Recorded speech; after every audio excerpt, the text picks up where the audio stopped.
Hey guys, today I'm gonna talk about Blooming, which I think is a show that's really underrated right now.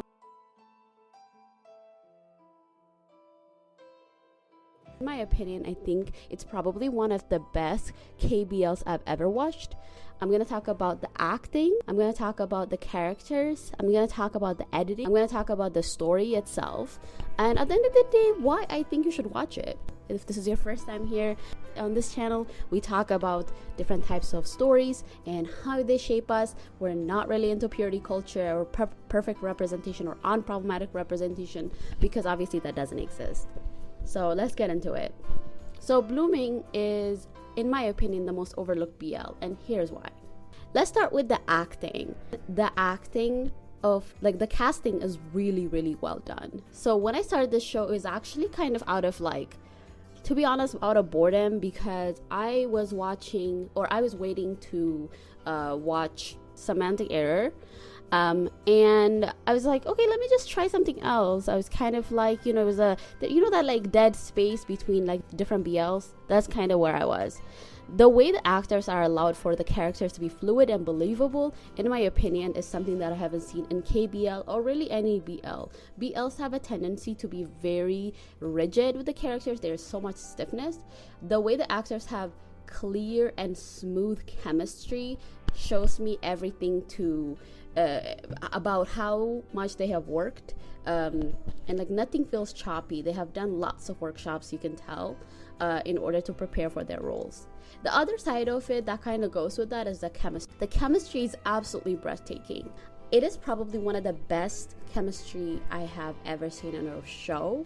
That is not my larger favorite Thai BL. The chemistry also feels natural, you're witnessing people talk to each other, act with each other, move with each other, just everything from the way they physically move to the way they talk to each other feels really smooth. That's the only way I can describe it.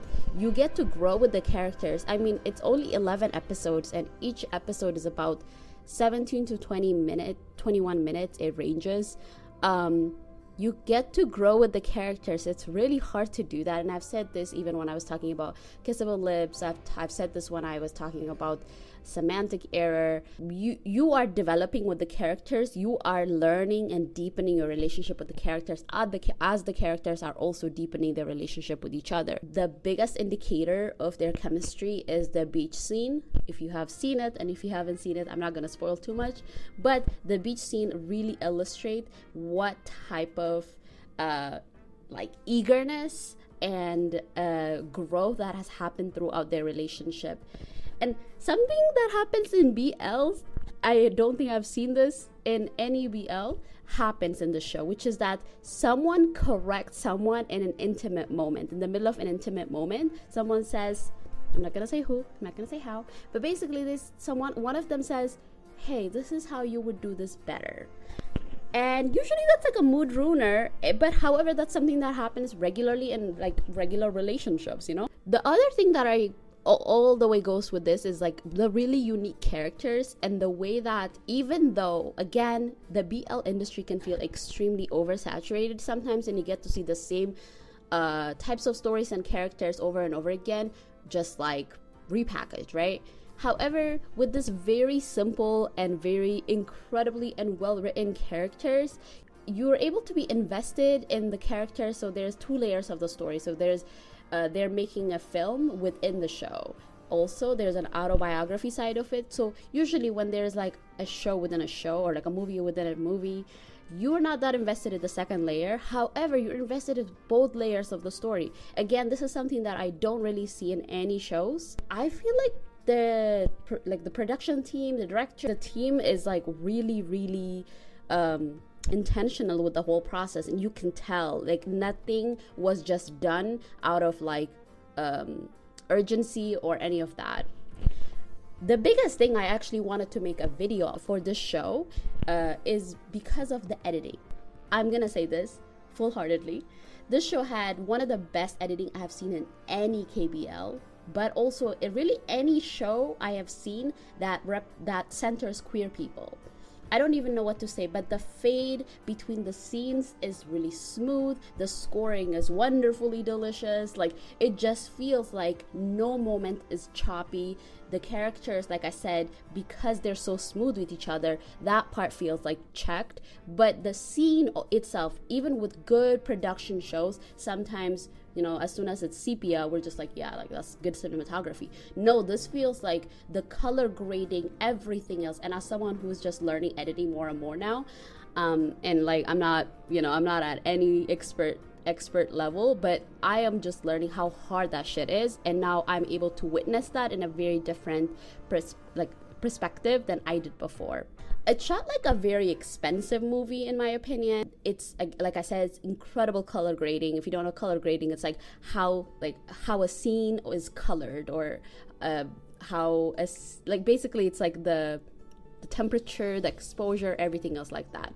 The color grading speaks to the moment. It's not universally sepia, and I have seen this thing where it's like it's like whenever we see things that are like overexposed, good lighting, and have good camera lens, and it's like sepia or generally sepia, we're like, this is amazing cinematography. No, that's not the case with this show. The hue of each moment with the underlaying like incredible scoring, that doesn't really take you away from the moment, because usually if scoring gets overwhelming, you're not really focused on the characters' interaction or even the scene. There are so many breathtaking moments within the show that I had to kind of rewind and rewatch. This is something that I felt like at first it was underwhelming. And it was actually one of the reasons that I didn't really want to watch this show, which is that the story is not that interesting. Like, at face value, I read the synopsis earlier. I'm not gonna lie, the story was bland until I got to know the characters. And I always say this, the characters make a show, make a movie, make a story.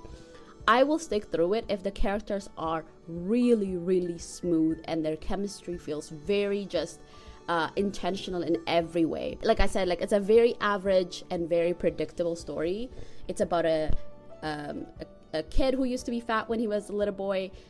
He himself to become like he basically loses weight later on. He also grew up in a neglected, abandoned household with like a mother who you know, like her husband left her for another family, and he has a pretty horrible self-image about himself, and he doesn't want people to know his real story until he meets this other guy. I would even say that narrative is so old and so annoying that I was gonna skip. There is an actually hurt and pained person, and it's not actually as petty because it's telling us like a specific story. I don't believe a piece of content can be problematic, and that is the only way to assess it. I feel like that's like a half-assed or like a very facetious way of assessing something, because if that was the case, then we would just look at everything through the lens of purity and, you know, perfection, which doesn't exist. It's a very like reality grounded conflict, a very believable at that, and the characters and the chemistry and the acting and the scene scoring and the cinematography just made everything real. At the end of the day, pain is pain, hurt is hurt. That was kind of like the messaging of the show. It's incredible, and I want you to see it because it's about two neglected and very lonely people who have to come together in order to understand that they are beautiful and they can be appreciated by each other and the world. And I feel like that's a very powerful message. And with everything that I have mentioned, from the acting, from the editing, from the really unique characters, from the very well shot and well told story, it kind of just makes it like superior in my opinion. So I would say it's probably like my favorite KBL in a really long time, and it takes a while for me to say that. So I hope you get to see it. Let me know if you have already seen it in the comments, and yeah, that's all. All right, bye y'all.